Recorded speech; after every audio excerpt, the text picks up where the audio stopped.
Hi all, ఈరోజు నేను చూసిన film Odyssey, directed by Christopher Nolan. Mention చేయడం ఇంపార్టెంట్, ఎందుకంటే సినిమా అదిరిపోయింది. ఇప్పటికి మీరు చాలా రివ్యూస్ చూసేసే ఉంటారు. Too good film. It's a very genre accurate film. అంటే ఒక గొప్ప వీరగాథ అన్నది ఈ సినిమా యొక్క జానరా. అండ్ ఆ జానరాకు తగ్గట్టే ఉంది. ఆ లైటింగ్, సౌండ్, మ్యూజిక్ అసలు మాస్టర్ క్రాఫ్ట్స్మెన్ అంతే ఇంకా క్రిస్టఫర్ నోలన్. సో అది నాకు చాలా నచ్చింది.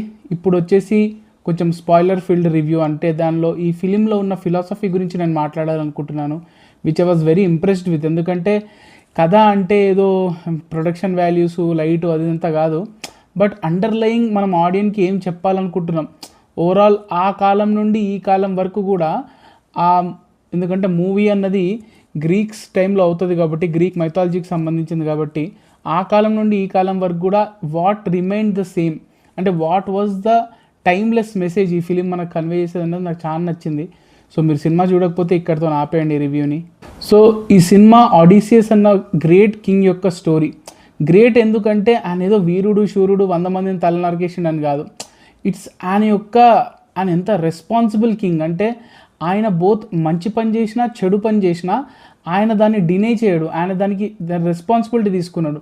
ఇట్స్ నాట్ లైక్ మంచి పని చేసినా నేను చేసినా తప్పు చేస్తే అది వాడి ఐడియా, నాకు సంబంధం లేదన్నట్టు లేడు ఆయన సినిమాలో.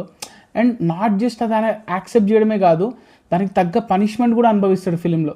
సో అది నాకు కూడా అనిపించింది. ఎందుకంటే మనం ఈ కాలంలో మన పొలిటీషియన్స్ని చూస్తే వాళ్ళు పెద్ద రెస్పాన్సిబిలిటీ తీసుకోరు. ఇన్ఫాక్ట్ డైరెక్ట్ కెమెరాలో దొరికినా కూడా నేను కదా అది లేకపోతే ఏదో ఒకటి అంటారు. ఎవరు రెస్పాన్సిబిలిటీ తీసుకోరు. వచ్చి అవును బై నేను తప్పు చేసిన, తప్పు అయిపోయింది, నన్ను క్షమించండి, ప్రాయశ్చిత్తంగా ఏం చేయమంటారని చెప్పి ఎవ్వడనండి మన కాలంలో.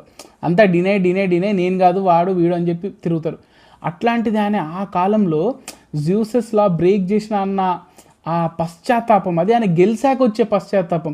ఎందుకంటే ఓటమిలో వాడికి ఆయన దొరుకుతుంది పశ్చాత్తాపం, కానీ గెలుపులో ఆయన పశ్చాత్తాపం వెతుక్కోవడం అన్నది నాకు స్టన్నింగ్ అనిపించింది. సో ఆయన ఆ జర్నీ ఎట్లయితే ఇంటికి వెళ్ళే దారి వాజ్ నాట్ జస్ట్ ఆయన ఆ హార్డ్షిప్స్ అవి కాదు, ఆ హార్డ్షిప్స్లో ఆయన క్లెన్స్ చేసుకున్నాడు. అంటే ఆయనకి రిడెంప్షన్ వెతుక్కున్నాడు దేవుడి దగ్గర.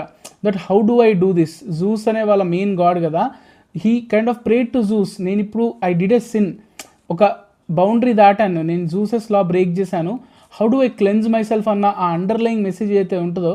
అండ్ అది మనకు ఆల్మోస్ట్ స్టోరీ ఎండ్ వరకు తెలియదు, till he reaches his wife, which is a very long journey. ఆ మూవీలో ఆల్మోస్ట్ ఆయనకు ఒక మోర్ దెన్ 10 years తీసుకుంటుంది రిటర్న్ వెళ్ళడానికి.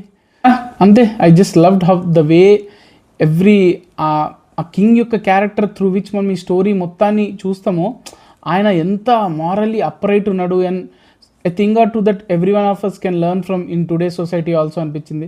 So brilliant film.